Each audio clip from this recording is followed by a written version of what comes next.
Hello and welcome to Lesson 5. So far we have analysed your audience, structured your presentation and made the most of visuals and vocal elements of your presentation. But sometimes you want something else to support your presentation. So today we will focus on creating supporting materials for your presentation. Used well, supporting materials can help you to get your message across and engage the audience. Used poorly, they can confuse and frustrate your audience.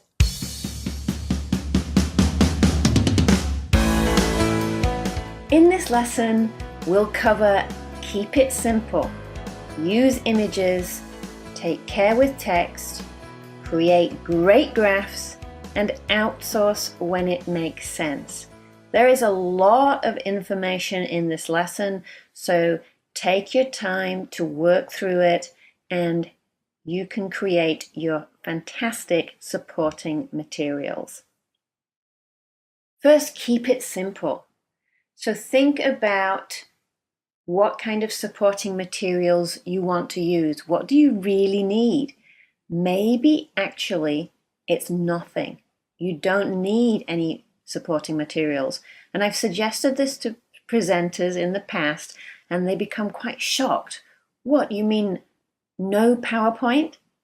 It is actually possible to stand up or sit down and present in front of people without using any kind of visual aid. If you are using something though, maybe your first choice might be a flip chart.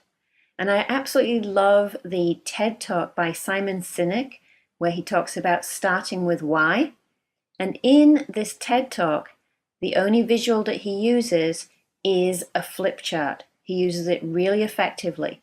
And if you use a flip chart, you can draw up some of the more complex images in advance, or you can write as you're talking if it's something quite simple, and that can be tremendously engaging for the audience. Or you may go the more traditional route of using PowerPoint or Keynote. This is very often used in business presentations, and we'll look at how to use that effectively in this lesson. And then there are some other options. For example, Prezi is becoming quite popular. This is a kind of image where it zooms in on different elements of the image to support your message. Also, Whiteboard is where an illustrator draws your story and it creates a large image at the end of the story. Use images. So a picture speaks 1,000 words is a very often used phrase. And it's definitely true, I believe, because people can really take a lot of messages from those images and they can internalize them much more easily than they can internalize the words in many cases. If you think about it as human beings, we've been working with images for a lot longer than we've been working with the written word. So let's look at some ways that you can use images in your presentations. So for example, you might use stock photos. You can go to sites on the internet and you can buy photos that are already created, or you can sometimes use them for free. Or you may want to use your own photos or drawings, or perhaps a photographer's photos or an artist's drawings.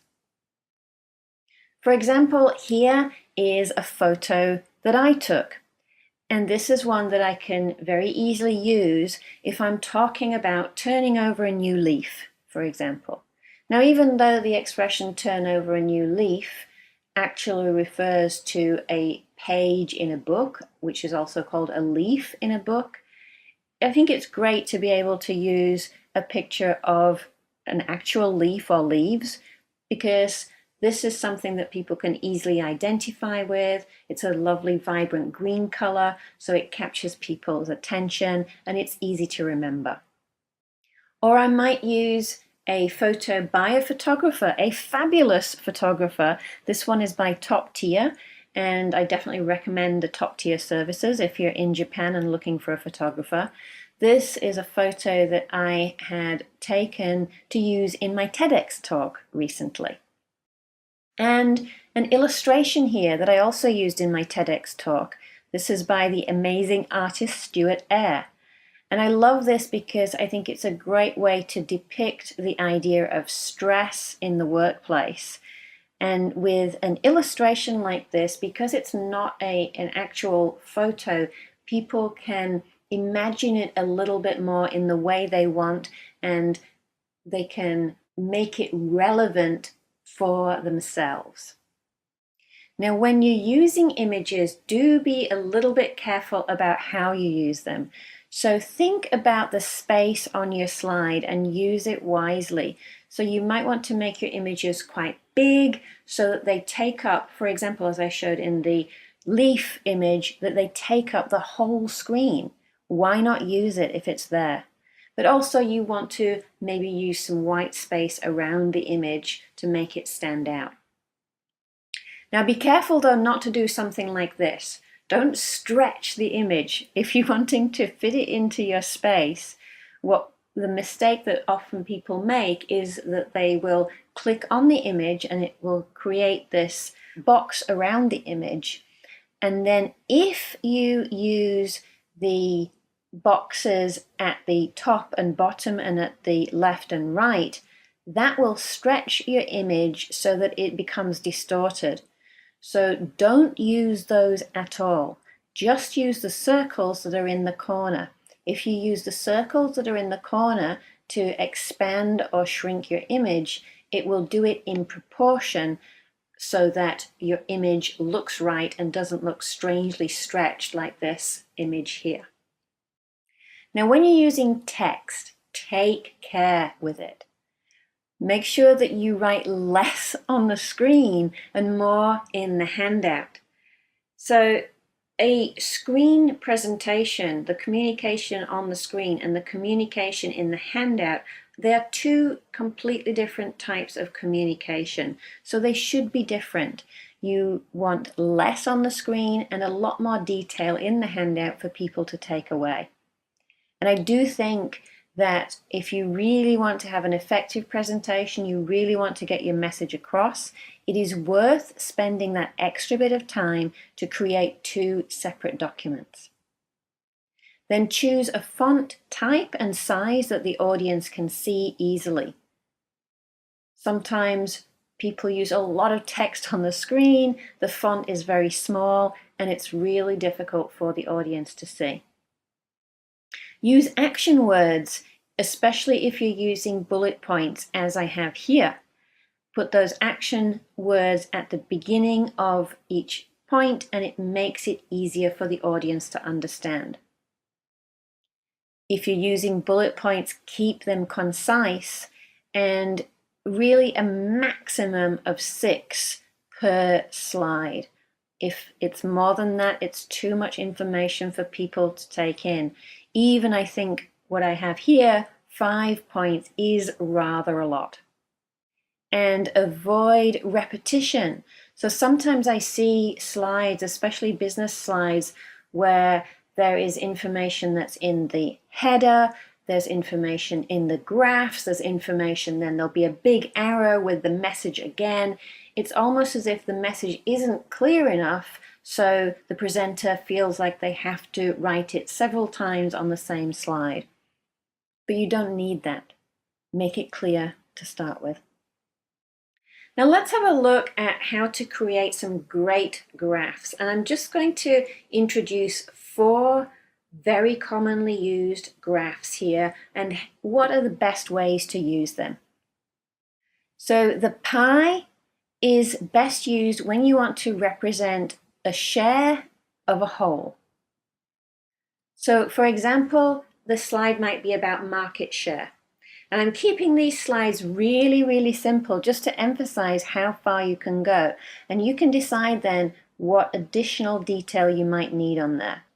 So for example, here if I'm talking about the market share of company A, All I need to put in is company A.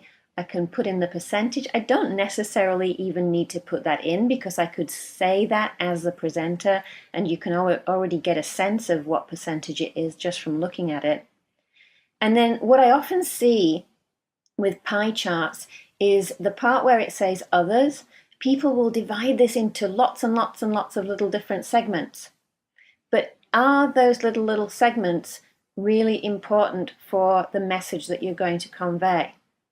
Maybe not. Maybe they are, in which case you want to highlight the ones that are important, but the rest of it you can leave in a color that is not a highlight. The next one is the bar graph, and this is useful when you're ranking information.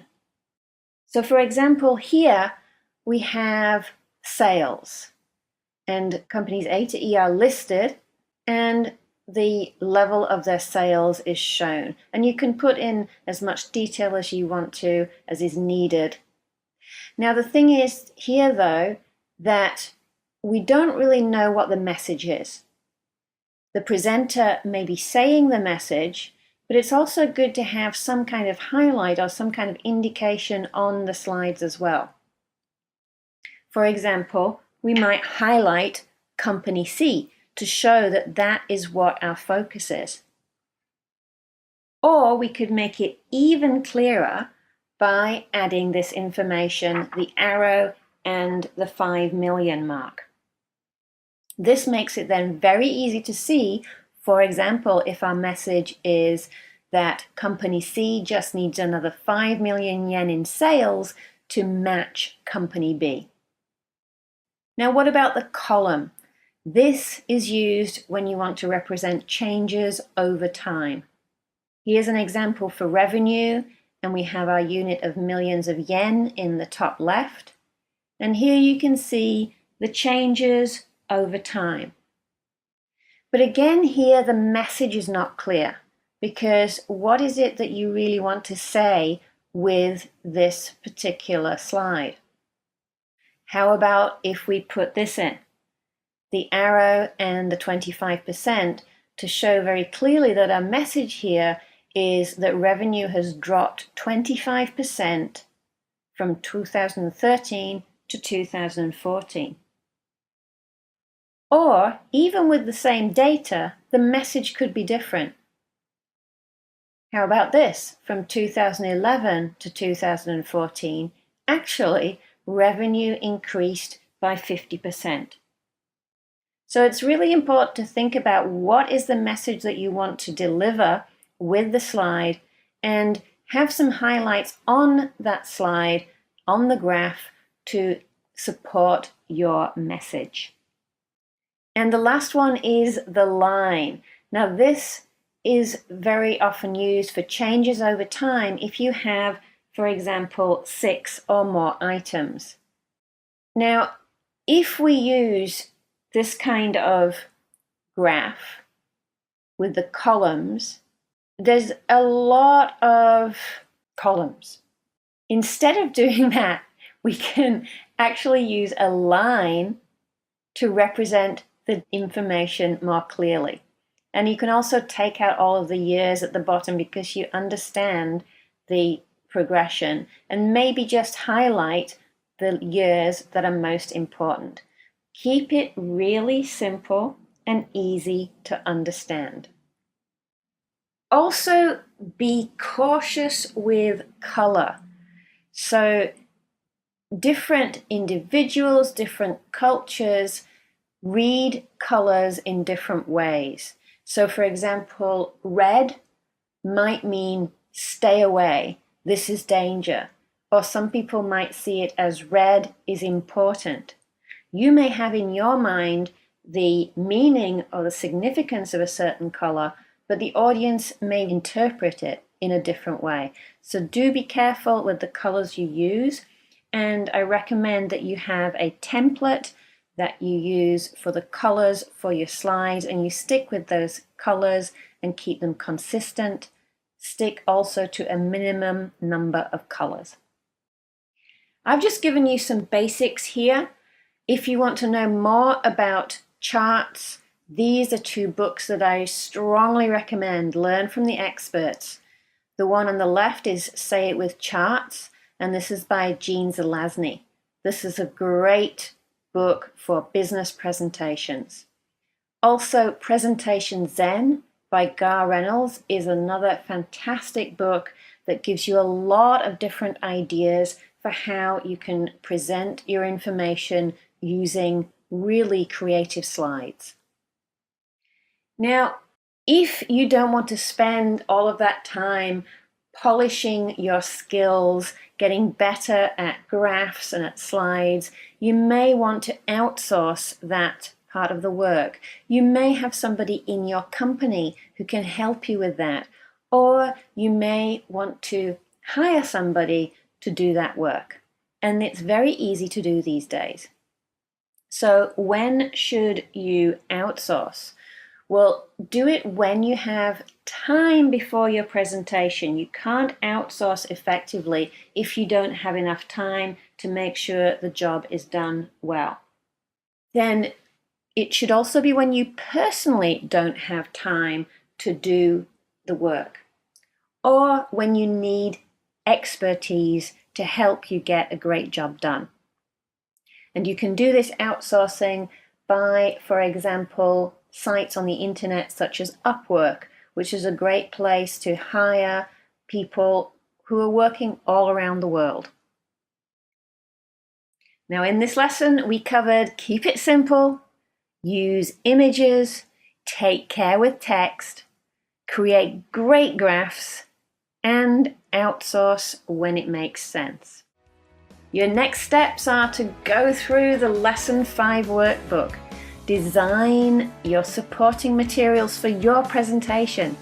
Okay, now it's time for you to start creating your supporting materials.